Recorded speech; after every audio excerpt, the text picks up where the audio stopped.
This is not a political press conference, and this goes beyond one election.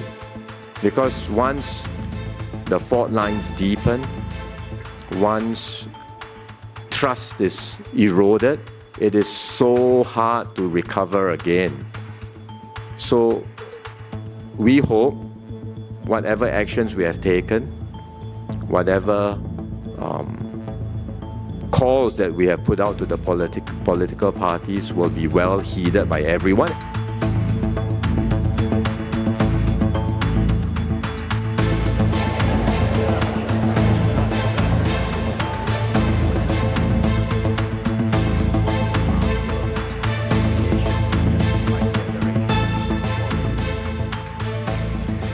In the past few days, we have detected online activity by foreign actors urging Singaporeans to vote along religious lines. They say vote for so-and-so because he or she will better represent a particular race or religion. These foreigners targeted Singaporeans, and their social media posts were also widely shared within the Singaporean community. That crosses the line. Singaporeans may have different views about issues, but we cannot allow external actors to exploit whatever differences we may have to weaken us or to advance their own interests. Singapore's politics must be for Singaporeans alone to decide. And so we have blocked access to these posts. And we will continue to act firmly against any such actions. Foreign influence is one side of the coin. There are also other posts circulating online attempting to bring race and religion into politics. Mixing politics with religion is unacceptable in Singapore. We have always taken a firm stance against this. What is identity politics?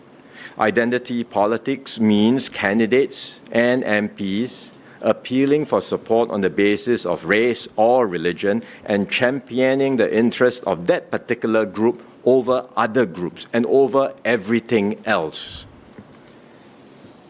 That's dangerous because when one group jostles aggressively to assert its identity, others will organize and start to jostle back. And you can see how this plays out in countries everywhere. You end up fueling our worst tendencies, hostilities, and vengefulness across society. No one wins when this happens. The minority groups will fail to get what they want because the majority group will push back strongly and the minorities will find their space constricted. At the same time, the majority group will also live in the most unhappy society, where every issue comes down to race and religion. So no one is happy, no one wins. And in the end, we will be more divided than before. And Singaporeans, all of us, will pay the price. So I call on all political parties to make their positions clear on this matter. This is not a partisan or party matter. This is a matter of national importance.